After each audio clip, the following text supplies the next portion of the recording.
titre des 7 péchés capitaux, on aurait pu aussi prendre les 7 caprices capitaux. Notre société, comme chacun de nous, est marquée par des caprices. Voilà. Et ces caprices, aujourd'hui, me semble-t-il, sont caractérisés à la fois par une forme d'attachement idolâtrique à un passé fantasmé, magnifié, auquel nous nous raccrochons avec désespoir, par peur d'affronter un futur que nous n'envisageons que sous l'angle le plus violent, le plus obscur, le plus dramatique, le plus terrifiant. Voilà.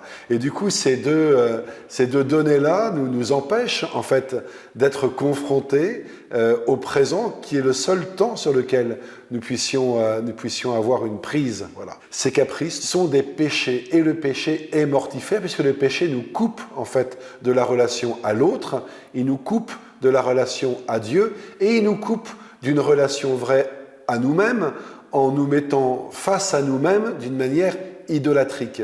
C'est bien pour cela que ces caprices, s'ils ne sont endigués par rien, conduisent les hommes et les femmes de notre temps à se couper en fait du lien qui l'unit naturellement à son Créateur et qui les unit naturellement les uns aux autres.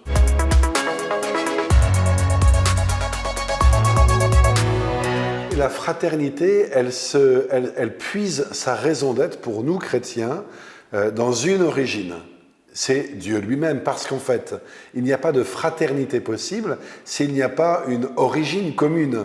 Je ne peux pas être votre frère si nous n'avons pas des parents communs, sinon on n'est pas frères, on se paye de mots. Cette fraternité-là, nous en connaissons la source, qui est le cœur de Dieu. Si nous sommes frères, et si nous, chrétiens, nous pouvons nous reconnaître à l'image d'un Charles de Foucault comme frères et sœurs universels, c'est bien parce que nous reconnaissons Dieu comme le Père de tout homme, de toute femme. D'ailleurs, c'est intéressant de voir que dans la devise de notre République, ce terme vient en dernier par rapport aux deux autres, et non pas en premier. Il y a la liberté, il y a l'égalité, et puis il y a la fraternité. Alors que, selon toute logique, ça devrait être l'inverse, parce qu'il n'y a pas de liberté vivable et d'égalité vivable si elles ne s'enracinent l'une et l'autre dans la fraternité. Sinon, on devient jaloux, on devient envieux, on devient individualiste.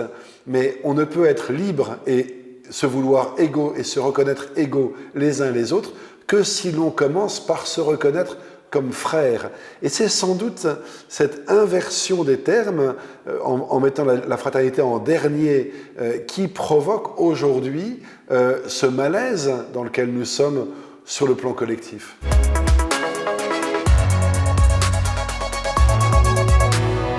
Eh bien, ce chemin de fraternité qui est cette capacité à pouvoir renouer ces liens qui nous unissent les uns aux autres par cette capacité à dialoguer, à entrer en relation les uns avec les autres dans une société où, nous le voyons bien, cette relation est profondément blessée puisque nous sommes aspirés en fait de toutes les manières à nous replier sur nous-mêmes, dans nos peurs, dans nos individualités, en considérant de plus en plus autrui comme un individu, c'est-à-dire comme une sorte d'objet, soit qui va m'être utile, soit dont je vais me débarrasser parce qu'il constitue un obstacle, plutôt que de le considérer comme une personne à part entière, capable d'une relation avec moi, en croyant que cette relation va construire quelque chose, va me faire grandir, va tisser dans mon existence propre une épaisseur nouvelle. Et quand on parle de paroles politiques, on est là sur quelque chose d'essentiel et on le voit bien aujourd'hui.